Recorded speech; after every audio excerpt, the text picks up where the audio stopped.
Hey, what's up, guys, and welcome back to the channel. We're just going to be doing a random video.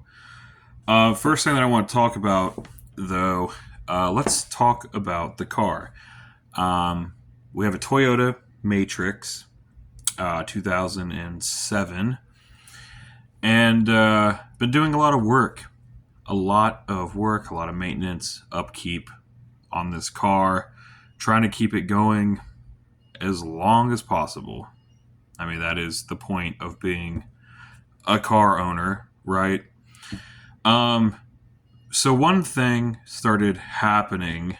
The cooling fan, the radiator fan, um, started acting kind of crazy, kind of erratic. I was driving, and the fan, you know how like your cooling fan sits in its plastic shroud that surrounds it, right? Well, the fan started like kind of shimmying side to side, and the fan blades actually started hitting the inside of the shroud like that. Um, and I took it out because that cooling fan is pretty easy to remove from that car. I take it out. I tighten down the the nut that pushes the fan down and locks it in place. Turns out it was pretty much completely tight. And when I did that and I put it back in, it literally made no difference. It was still hitting itself, um, which is not good. It's not obviously not supposed to do that. Now, typically, what that means is you have the actual fan, and then you have like the actual shaft of the fan that spins.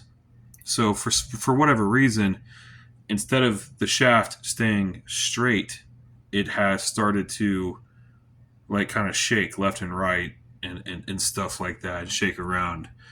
I don't know if that's like I don't know if that's the bearing inside going. I'm not exactly sure what that is, but it's definitely damaged.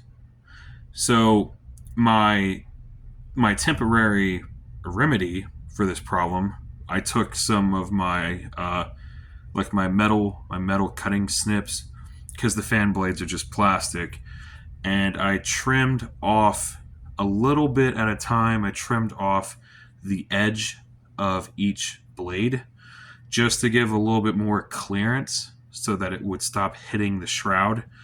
And that appears to have worked. It is no longer hitting itself. But the fact remains that if the shaft is that messed up to where it is shaking off balance, it's it's bad. It's damaged. You know what I mean? Like it needs to be replaced at some point. Um, so luckily, the cooling fan for this car is very affordable. It's like 50, 60 bucks for the entire cooling fan with the shroud and everything. It even comes with the coolant, the coolant reservoir that holds the extra fluid. Comes with all that for like 60 bucks on Amazon. That's a pretty damn good deal. You know what I mean? Um, yeah, don't know exactly when we're going to get around to installing that or getting one ordered, but I will definitely let you know when I do it. It is a very easy, straightforward uh, replacement. I can definitely do a video on that when I get that in, just in case people want to see that. I mean, the cooling fan for the Toyota Matrix is going to be exactly the same for the Corolla at that time, the Pontiac Vibe and stuff like that. It's going to all be the same radiator. So if you want to see a tutorial like that, let me know, and I will definitely get something put together when everything comes in. Um, but yeah, that's one of the issues with the car at the moment. Um, Another thing, I don't know if it's like a major issue So this car has brand new brakes on it all the way around. It's got brand new front rotors, front pads, brand new rear shoes, and rear drums. Literally brand new brakes, front and rear. Um, so I don't really know what's going on. It stops fine. The stopping power is fine.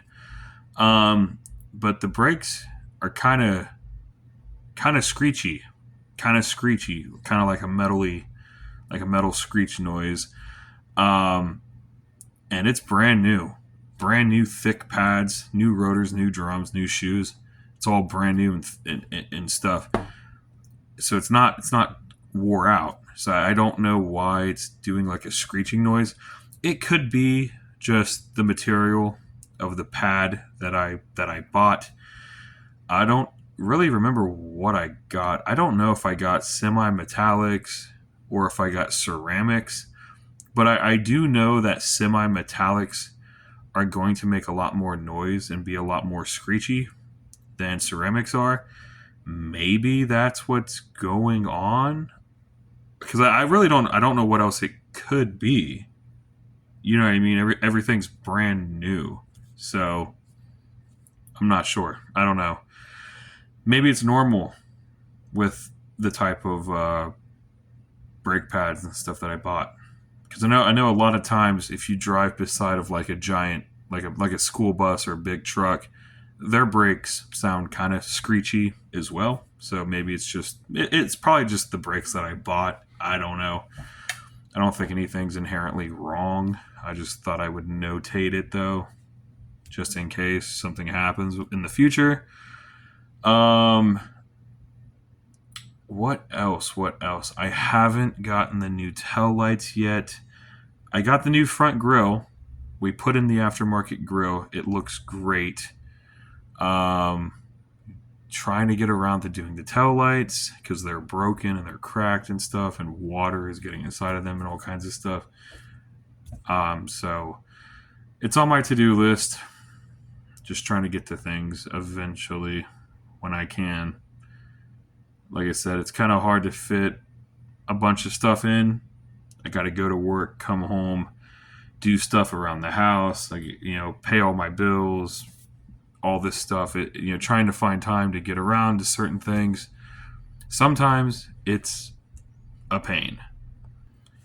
The replacement tail lights for that car, it's like $120. I think it's like 120 or 130, and that's both. That's both tail light assemblies. That's pretty good. That is very reasonable for that car.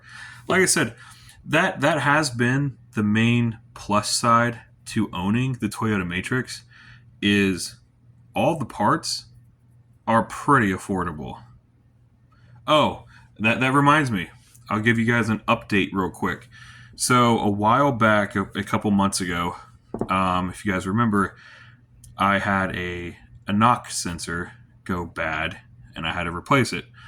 So AutoZone, Advance Auto Parts, all those other places, they wanted like $100 for a knock sensor for my car. $100. So I found the exact same knock sensor on Amazon for 15 bucks. 15 freaking dollars versus 100. Like, are you kidding me right now? Like, what the hell's going on? That $15 knock sensor has been in there for a couple months now. It turned off the check engine light and the code for the knock sensor code that I had. And it's been working perfectly fine. For a $15 freaking part, it's working amazing. It's working great. I've had zero issues with it. It fit perfectly.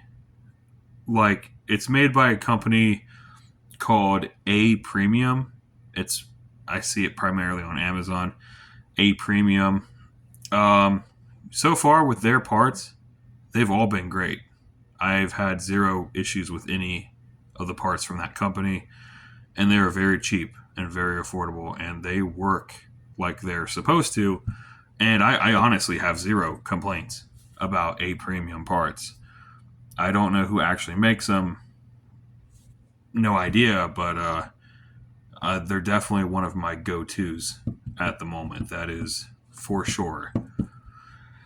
But all right, guys, just a couple updates on the car and stuff. I really need to get to doing that cooling fan at some point. I don't know exactly when I'm going to be able to fit it in, but you will be the first to know. Trust me.